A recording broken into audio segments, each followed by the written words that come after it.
before I start this video, I also quickly wanted to say there's gonna be a lot of talking. This is gonna be a very long video, I think, but I thought it would be nice with everything going on with the coronavirus and being on lockdown and not going to school.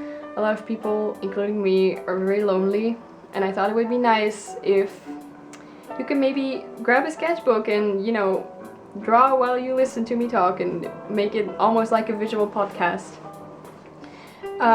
If this kind of video is not your jam, I understand that completely, and that's fine, and I hope to see you in the next one. Okay, let's start. Hi. Hello, my loves. And if you don't want to be called my love, then hello, my dude. You've read the title, so I'm not going to re-explain it. I know why you're here. Yeah. I quickly wanted to say that the gorgeous background music of this video was made by my best friend Martin, and I will link his Instagram and his SoundCloud and all his stuff below. But thank you so much for making my background music. It is gorgeous. First of all, I'm not going to start with, oh, I've drawn ever since I was a child, I've drawn ever since I could pick up a pencil. It's really my pet peeve when parents or people themselves say that stuff. This happens a lot on TV especially, because I think the TV producers are like, oh, say this. I hate it when people say that, because who hasn't? Like, every child drew, and everyone drew when they were a kid. Everyone danced when they were a kid, everyone sung when they were a kid, everyone made little plays. Like, being creative is just part of being a kid, and I'm not trying to dismiss anyone who said that. I don't hate you if you ever said that, but I just think that isn't the most interesting thing about you. I think the most interesting thing about you is that you continue doing it, and that you put in the hard work of doing it, and not that you did it when you were a child, like everyone else. So anyway. When did I decide I'm going to be an artiste? I'm going to be poor for the rest of my life? No, just kidding. I remember it well. So we went on a visit to my aunt's house, and like I have my grandfather and my grandmother, his wife, she died, and he has a new girlfriend. So that woman, her son. He is 1 year younger than me. He's my cousin. Shout out if you're watching. I love you. You're the reason I'm here. She was showing some art he made, and it was like really basic art. I'll text him and see if I can find the piece that inspired me to be an artist. So, I mean, that isn't the full reason, but I'll get into that later. So, she was showing my mom and me some art he made, and it was just like, you know when you type it like Superman on Google and the first image that pops up, you just replicate that? Like, that's what it was. It wasn't anything like mind-blowing or something. It was just, he redrew stuff from Google. That's what he did. And it blew my mind. I was like, wow. And I was low-key kind of jealous. I was like, I want to do that. I was like, I could do that. So that's what first, you know, gave me that little like inspiration, like, oh, I could be an artist maybe. But that simmered down a little bit, and I forgot about it, and I didn't really draw. But around that time, I was really into anime and manga and Japanese culture, and I'm saying that like I'm not anymore. I still am.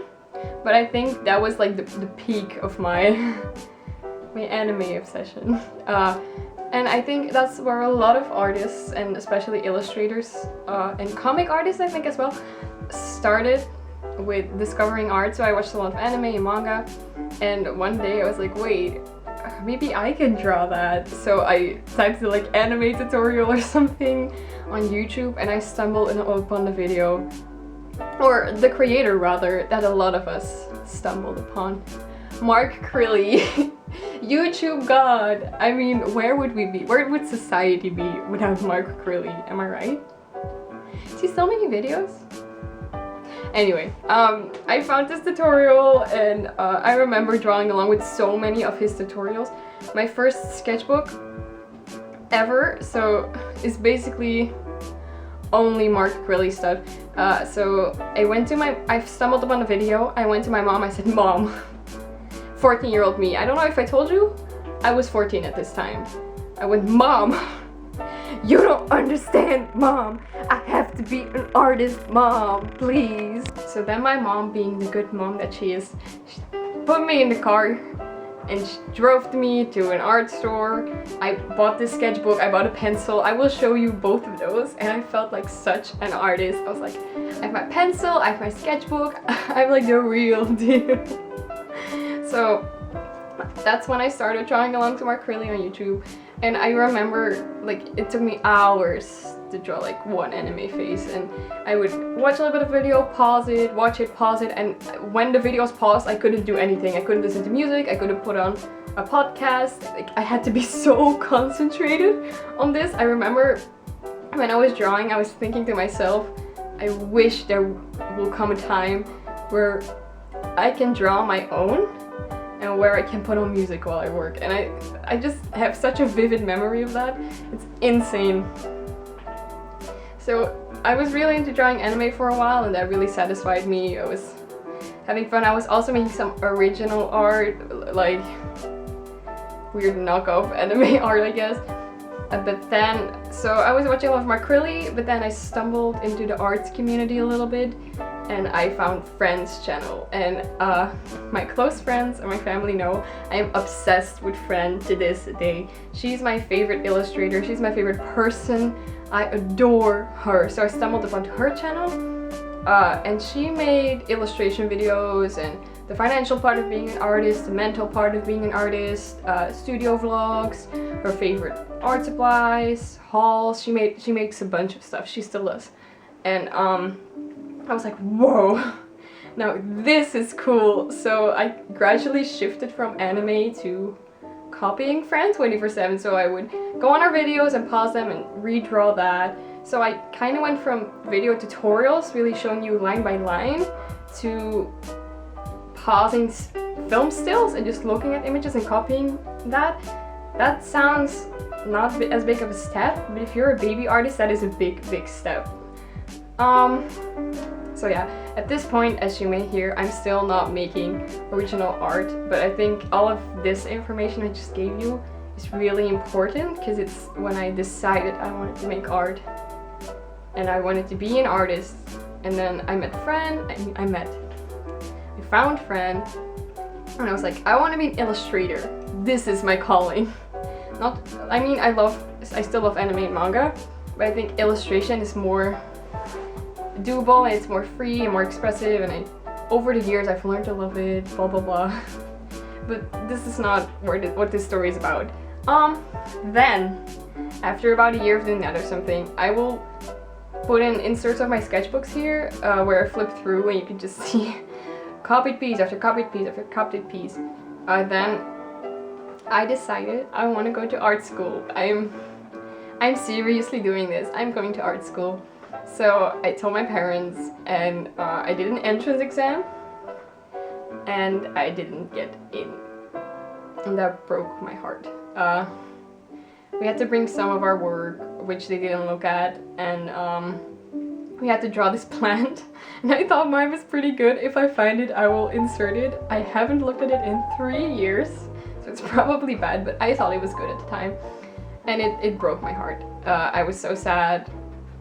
My mom, being the mom that she is, and my dad as well, of course, went to talk to the principal, and he said, well, technically you can still apply to our school even if you didn't get in via the entrance exam, because I'm not talking about art university or college. I'm talking about like in high school. So I was 14 at the time, so I went, I did my first year. I don't want to brag, but I was a pretty great student.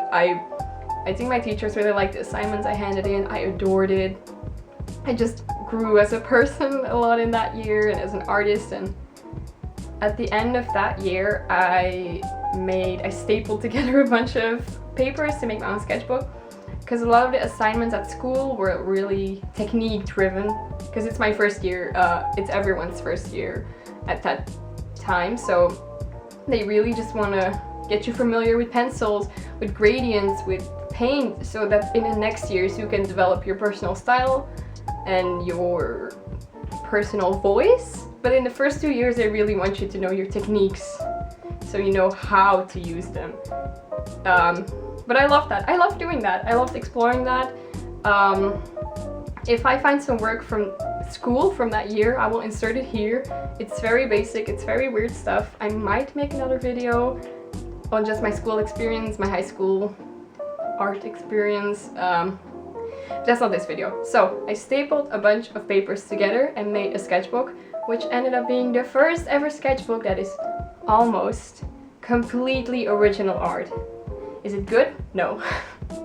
It's terrible. Is it my art? Yes, it is. And I think that's why I like it so much and I kept it. And at that time, around that time, I also decided I want to make an art Instagram. Why, you may ask? Because I wanted a motivation or a reason to post original art and to keep creating original art, and I thought Instagram would be the perfect place to do that, because I thought like people will hold me accountable, I will get a chance to meet other artists of my age, we can talk, we can chat. So that's when I started my Instagram, and it's so weird, but it has grown out. And now I have 1,000 followers on there. That sounds crazy because a lot of people are like, oh, my first year on YouTube, my first year on Instagram, I have 10,000 followers. That's not me, okay? I started my Instagram account when I was 14, 15 in my first year of art school. I really started from zero. Now I'm in my last year of art school. Now I'm in my last year of art school. I'm 17. I have 1,000 followers, and I'm so proud to say that. Like, I worked for it, and I am making so much original art. I fill sketchbooks by the month. I have so much original work for school. It's insane, and I thought it would be nice to share why I wanted to be an artist or why I started having that idea. And right now, I really can't imagine doing anything else with my life than art, because I think in art, I breathe art. Oh, I'm so fucking deep. But I mean it. I can't imagine a life without art.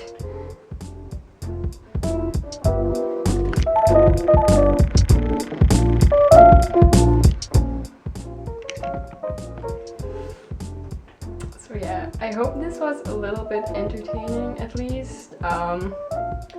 In these very lonely times with the coronavirus, if you're not watching this when I release it. I know a lot of my friends are lonely. I'm kind of lonely, so I thought maybe it would be nice to have a video where I talk a lot, because I have a lot of clips from stuff I'm doing, which is, I mean, I think that's entertaining, but I thought it would be nice to have a human voice. I thought it would be cool if you could put me on in the background while you make homework or something, so it feels like we're connected a little bit more. Yeah. Thank you so much for watching all of that. I really appreciate it. As always, my last video, I got so many nice comments and I hold them very dear to my heart. It is incredible to see people commenting on my videos. It feels really weird, but I love it. It's so nice. Thank you so much to everyone who comments. I love y'all, and thank you to everyone who likes and watches and subscribes. Just thank you for being here, for spending time with me. If you want to check out the art I'm making right now, you can follow my Instagram if you'd like. I will put it in the description, but it's the same name as it's Pastel Ghost. It's the same name as this channel. I hope to see you in the next one. Much love. That was so cringy. Goodbye.